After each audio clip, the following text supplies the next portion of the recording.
this week on Green Science Oregon. Metrofiets produces front-loading cargo bikes that are historically called long johns.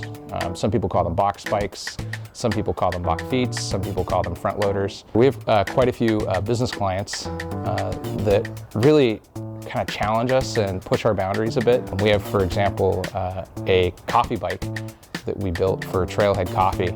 We do all our deliveries within a core Portland area by bike. We roast with a system that is as efficient as it can be, and also we're carbon neutral through carbon offsets. I've been brewing beer professionally for 16 years and pursued Hopworks as a means to green up beer and take the sustainability as far as I could. All coming up next on Green Science Oregon.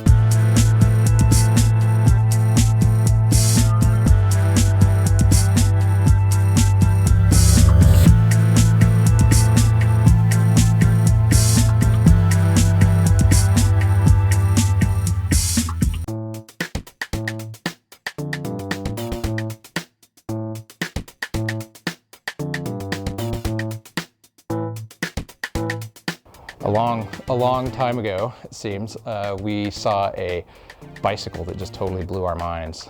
And we thought, hey, can we build one of those things? It's a front-loading style cargo bike called a long john. And so yeah, we made the mistake, I guess, in some ways, of thinking we could do it on our own. It'd be pretty easy. And about 2 years later, we finally figured out how to make it in a way that we liked it. And other people liked it too. They started lining up for them.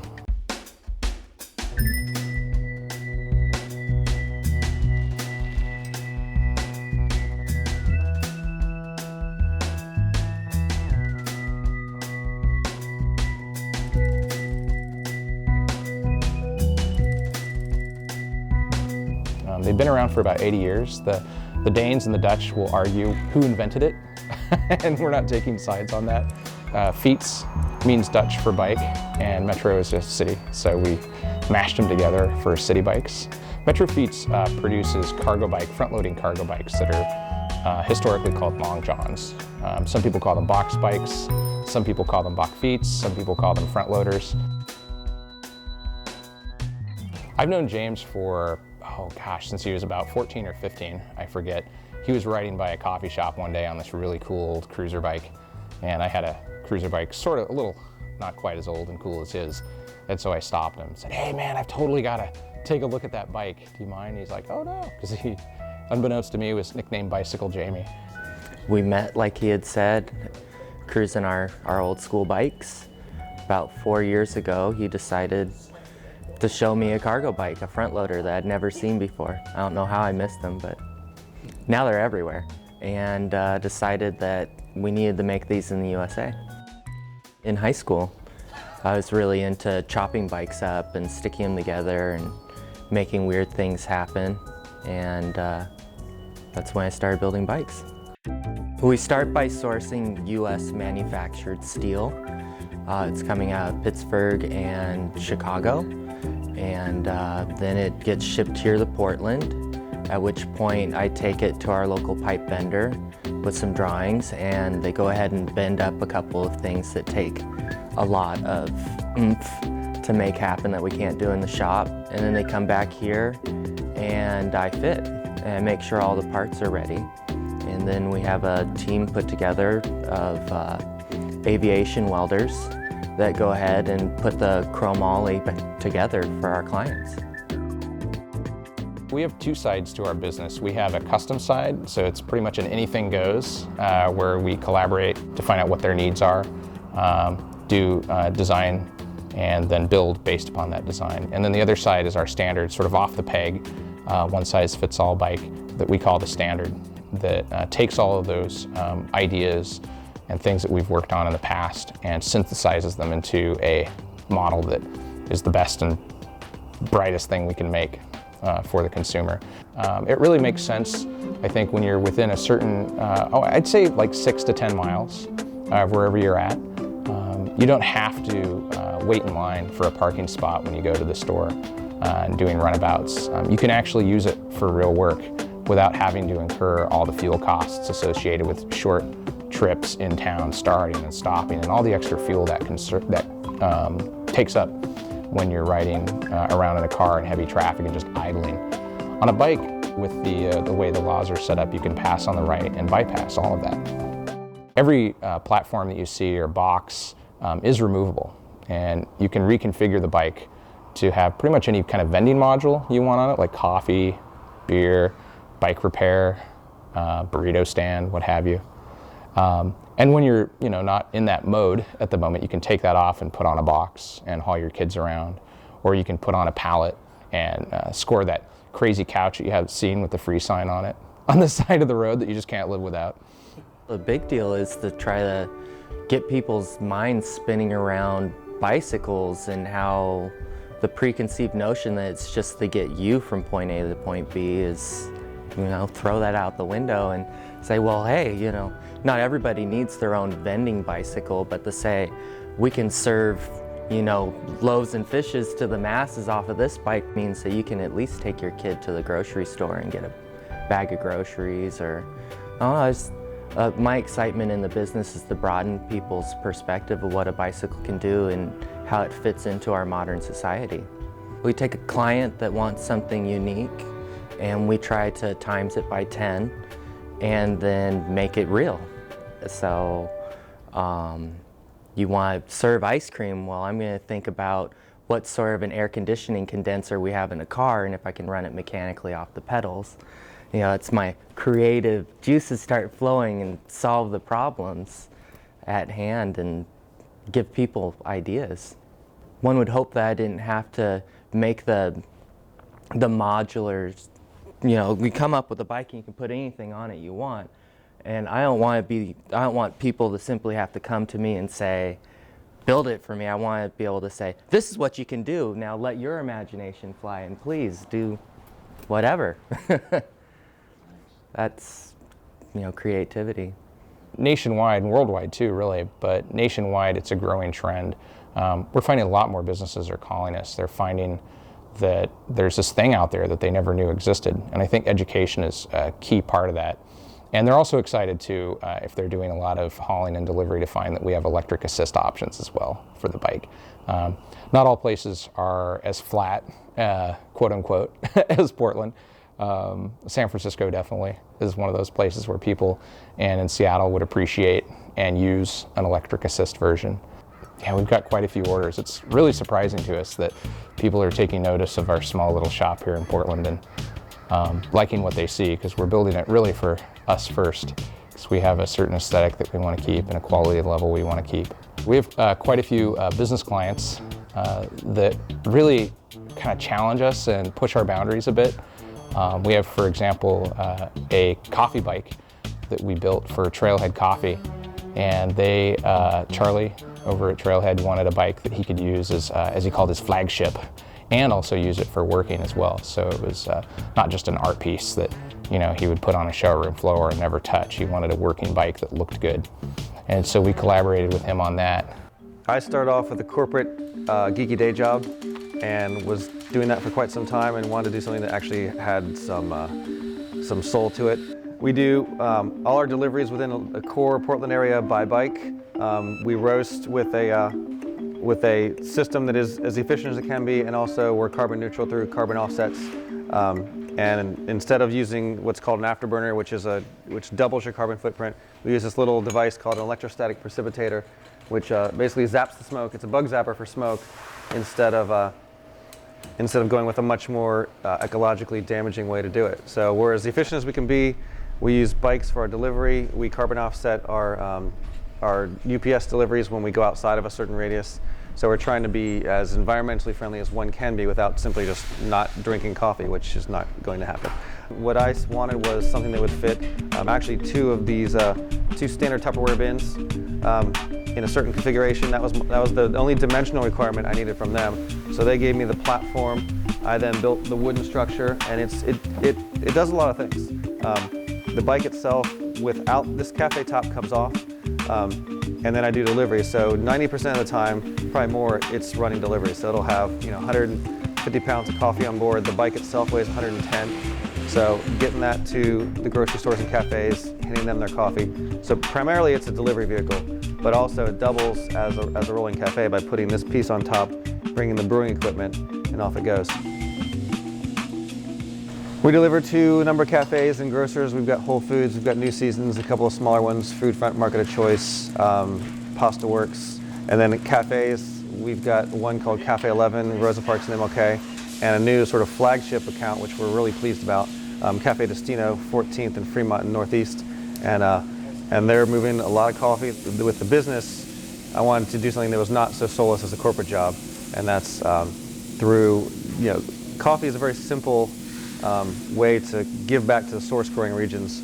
I found a great great organization called Cafe Femenino, where all the coffees are from women farmers, and they receive the money from the business. So it's a very simple thing. They own the business of coffee production, and I buy coffee from them. And through that simple transaction, their lives are getting a lot better.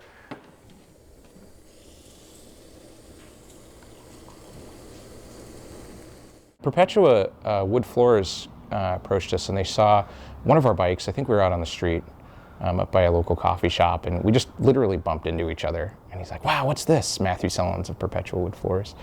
And he'd been thinking a lot about his business and how he does a lot of local work, and how he really didn't need to have an extra truck for something that was within a 6-mile radius of his shop. So we discussed about his goals and the opportunities he could have with a bike, and how that would further his business. And we came up with some parameters that allow him to put a big floor sander on it, and all of his stains and polishes and on the bike deck, so he can just pedal it away, head out to a destination and start work. I guess the rationale was that, often at the end of a job, you've got just a little pickup work to do. Why am I driving a 5,000-pound truck around when all I need is a box or a bag of tools and a little bit of material?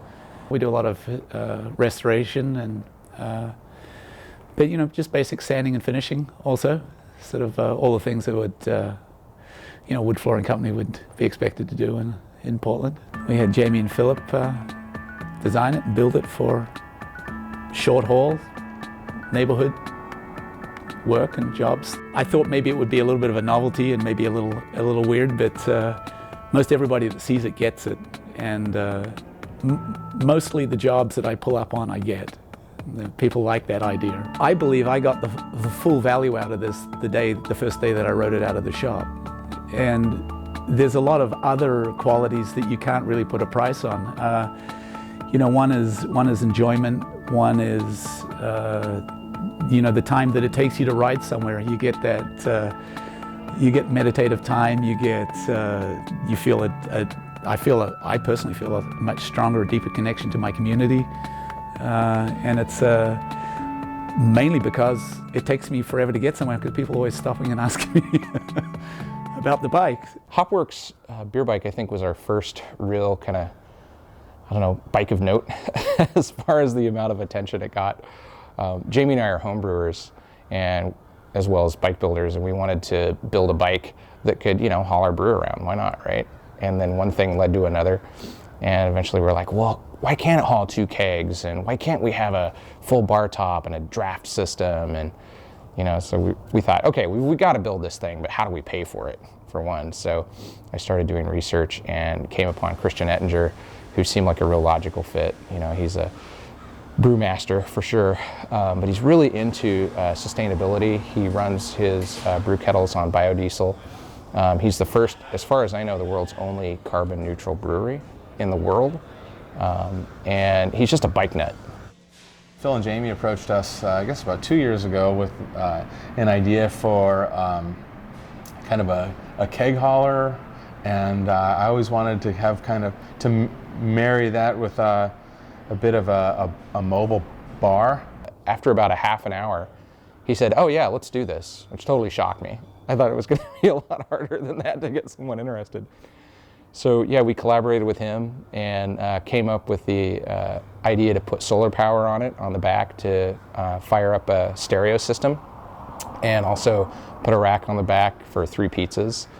And of course the bar and the draft tower has tap handles that we made out of a Chris King and a Shimano hub, which is really fun. And yeah, just one thing led to another, and suddenly there it was one day. And so they had some great ideas coming in, and we just wrapped and brainstormed and came up with this crazy idea of beer, music, food, all on one machine, sustainably driven, and the sound system sustainably powered with a 5-watt solar panel on the top, and it holds 3 large pizzas as well. So you've got 2 kegs in the belly of the bike, a wonderful draft system, an old growth bar top made out of the veneers from the deconstruction of this building that we're in right now, a rack on the back that holds 3 large pizzas, a solar panel, and a guitar amp with 3 speakers that service the sound system. So you've got music, food, and beer, 3 things that are near and dear to any party. And that's the basic principle of the bike, and it looks killer. And those guys did an amazing job building it, and it was really a team effort from the draft system to the woodwork to the sound system. It's a happy machine, you know.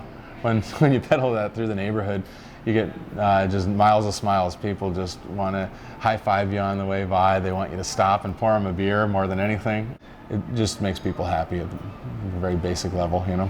Yeah, it's a total rolling party. People, wherever we go, it's really hard to get down the street with it to the destination we need to get to. And then when we get there, it's absolutely mobbed. It's really cool. Hopworks Urban Brewery, we just celebrated our 3rd anniversary with the pub last week. And we've been in business about 3.5 years selling beer on the wholesale market, and about 3 years with our pub. I've been brewing beer professionally for 16 years and pursued Hopworks as a means to green up beer and take the sustainability as far as I could. So there are 2 angles to sustainability, and one is how you pursue energy efficient measures within the building itself. And the second is really how do you define sustainability in your business model in terms of your operation.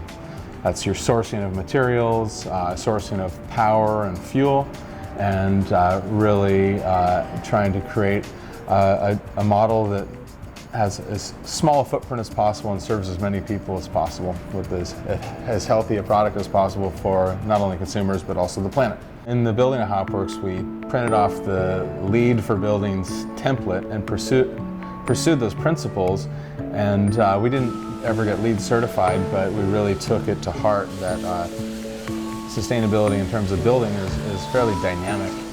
It's not only material sourcing, but it's also what do you do with the waste products from the site. And so we professionally demolished or deconstructed the interior of the building, we salvaged all the material, recycled whatever we couldn't use, and re-employed that material in the framing and the finish carpentry in the building, from the trim to the furniture. And even the table I'm sitting at is a table that was recovered from a Stanford's restaurant that was remodeling. So the goal is to use as little new material as possible, repurpose as many things as possible, and employ energy efficient technologies when you're installing heating, ventilation, air conditioning, lighting. The big energy suckers in the building should really be heavily considered in terms of their impact. We're the only certified organic, fully certified organic brewery in Oregon. So everything we make is certified organic by the Oregon Tilt, third-party certified. That's very important. We're water neutral. We buy water credits through the Bonneville Environmental Fund to make sure the 1.8 million gallons of water that we use is actually we pay farmers to not exercise their water rights, so that 1.8 million gallons stays in the spawning grounds in the Deschutes River rather than being just wasted in the field. It's a use it or lose it program for farmers, so it's a little complicated explanation. But so we're water neutral. We're the only carbon neutral brewery in the world, so we purchase carbon credits cradle to gate. So we've looked upstream and to the point where the beer leaves the building, and our entire operation, both the restaurant and the brewery, not just one brand of beer like some other breweries have done. So the entire brewery and the restaurant up to the point the goods leave the building is carbon neutral. So we've addressed all 700 tons of carbon that we are responsible for emitting every year. Part of that is also through renewable energy credits, through the Green Mountain program, through PGE. So they buy the 120 some odd kilowatts that we are responsible for a year. They buy on the renewable market through wind and hydro sources. So we've really tried to take a look at the energy measures as a real great way of greening the business up being organic as well, sourcing half of our produce is organic, all our proteins are grass-fed, hormone-free, and provided locally. So we're really looking local organic, both in the beer and sourcing the food for the restaurant as well. The beer is mainly, we got 10 taps, always have 1 or 2 lagers on tap, which is pretty unusual as well, so we're really proud of serving European-style lager beer year-round, and oddly enough, Portland apparently needed it because it's quickly become our second best seller and really goes neck and neck with our IPA in terms of being bestseller. So apparently Portland really wanted a great locally made organic lager.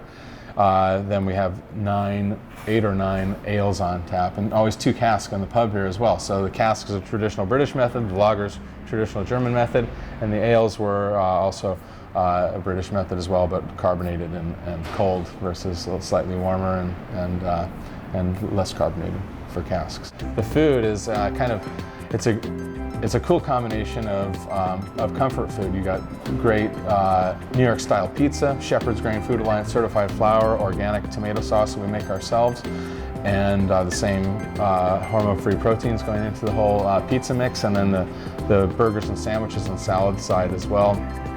It's about a 50-50 mix, so we got great sandwiches, salads, awesome burgers, half-pound grass-fed meat, you can't beat it, and then the New York style 18-inch pies with big slices, thin crust. So that's kind of real simple, but we try and execute simple things to a very high level of quality.